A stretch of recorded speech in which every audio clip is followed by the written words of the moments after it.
From people who escaped jail to some who violated their probation, all the way to unidentified serial killers. This list is full of people who fled the consequences of their own actions. Let's dive right into the top 10 evil people currently on the run in Texas. Starting off this list, in our number 10 spot we have Margaret Lorrain Smith. Starting off this list with one of the craziest stories on it, Margaret is quite a dangerous woman. She actually is charged with hiring a man to kill her own husband, George Smith.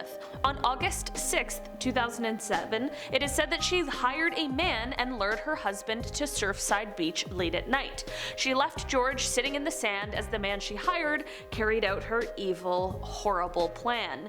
Both Margaret and the man she hired were both indicted on these charges in September of 2007. While the hired man was convicted, Margaret herself has been running from her own actions since August 11, 2009. She fled while on bond awaiting the start of her trial. We could ask ourselves all day why she was allowed to be released on bond for such a horrific crime, but at the end of the day, it won't help anyone find her. She was last seen on video at a Walmart in San Antonio getting into a maroon 4-door sedan. There are many rewards being offered for anyone who can provide tips that lead to her arrest, and authorities have also released age-progressed photos to show what she may look like now. Hopefully at some point she is caught and brought to justice for the horrible thing that she did. In our number 9 spot today we have Isreal Aguirre. Isreal was first arrested in 2002 on the charges of theft as well as being charged for taking someone's life. He was convicted of his theft charge in 2003 and served times at a corrections facility for it. After his sentence was finished, he was deported from the United States before standing trial for the charge related to the killing. In 2005, however, he was arrested once again in Dallas, this time for a different crime as well as for failure to identify himself. He pled no contest and was released on bond. He made a few different court appearances between 2005 and 2007, but eventually he disappeared. On September 9, 2007, the Kaufman County Sheriff's Office issued a warrant for his arrest for the killing, but he has yet to be seen. In our number 8 spot today we have Troy James Allison. Born in Houston, Texas in 1953, Troy has quite a criminal history, including convictions in 1973 and 1976 for some very serious crimes. In 1977, he was convicted of a horrifying crime following an incident involving a 22-year-old female.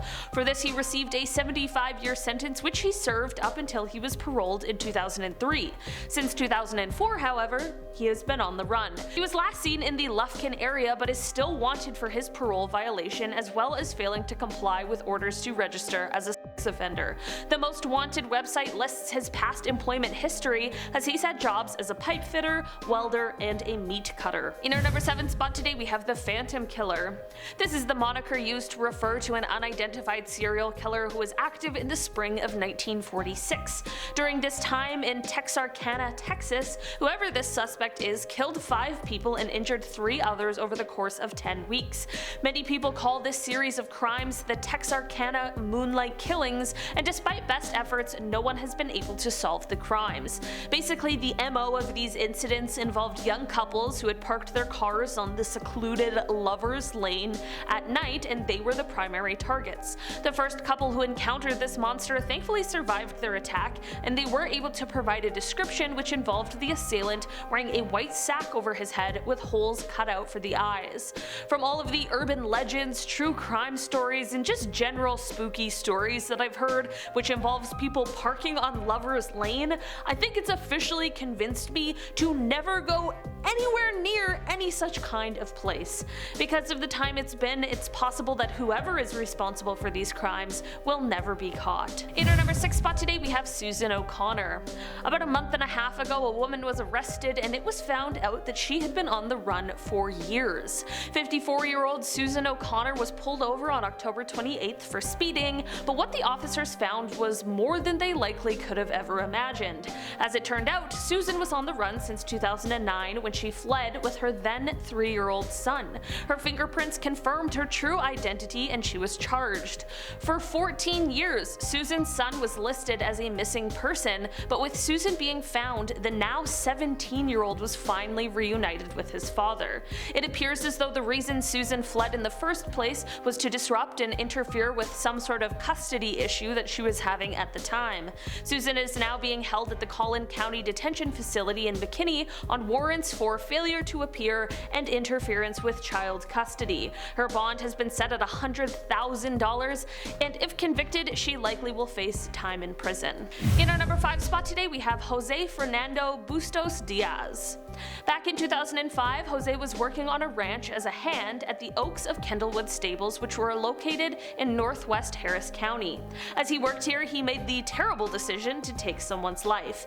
He pleaded guilty to the crime once caught and received a 35-year sentence for it. On April 6, 2010, however, this story spun even more out of control when he escaped from his prison unit approximately 70 miles southwest of San Antonio. On that day, the sheriff's office and the jail both issued warrants for his arrest regarding the escape, and on April 13th, the U.S. Marshals Service issued another one pertaining to unlawful flight to avoid prosecution. Many people believe that he may have managed to flee the country entirely, but at this point, anyone's guess could possibly be correct. In our number 4 spot today, we have the Servant Girl Annihilator. This horrible name refers to one of America's first known serial killers who is responsible for taking the lives of 7 women and 1 man in Austin, Texas between December of 1884 and December of 1885. All of the victims in this case were members of staff who had either been killed as they slept or dragged out of their beds and killed outside of their homes. There was even one night on December 24th, 1885 where this person took 3 lives in one night. That is horrifying. There have been many people questioned, arrested, and even one likely suspect, but considering the many years it's been, it's safe to say that the one responsible will likely never be found. In our number 3 spot today, we have Brandon Hogan.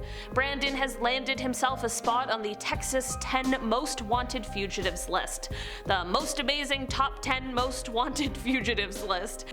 He is said to have ties to Coryell County, which includes both the cities of McGregor as well as Gatesville, Texas. The reason he is on the most wanted list is because in 2007 he was convicted of harming someone and it caused bodily injury, and because of this he received 5 years probation. His probation, however, didn't last long. It was actually revoked the following year and he was instead sentenced to 5 years confinement. In August of this year, however, Brandon was arrested for theft of firearm, burglary of a habitation, assault, and criminal mischief. On September 26, 2002, he escaped from his work crew station and since then has been on the run. In our number 2 spot today, we have Matthew Edgar. Born in 1996, although young, Matthew has quite the history when it comes to run-ins with the law. In 2015, Matthew was convicted of evading arrest as well as causing serious bodily injury, and as a result of this, he was sentenced to 3 years of confinement and 3 years of probation. In 2020, things took a way darker turn, however, when he was arrested for taking someone's life. In 2021, he was subsequently arrested for harming a family/household member, which appears to have been by way of impeding their ability to breathe. Earlier this year in January, he was attending his initial days of the trial that was in relation to him taking someone's life before he fled on January 26, 2022. He did end up being convicted in absentia and has been sentenced to 99 years confinement. On January 27, 2022, just a day after he fled, a warrant was issued for his arrest, and hopefully he soon is found so that he can serve the sentence he received from the judge.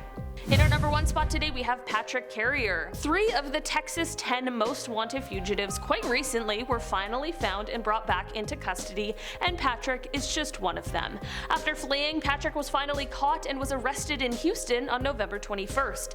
He initially was in trouble in 1993 when he was convicted of a killing and received a 45-year sentence for that crime. In 2013, he was convicted again for possession of an illicit substance and was sentenced to 6 months confinement, but was released on parole in October of 2020. This turned out to be a mistake, however, as he totally disappeared, completely violating the terms of his parole, and with a violent history, that is a major cause for concern. At the beginning of 2021, in January, the Texas Board of Pardons and Paroles issued a warrant for his arrest for a parole violation, and then in March, just a few months later, the Harris County Sheriff's Office issued a warrant for his arrest for aggravated assault with a deadly weapon.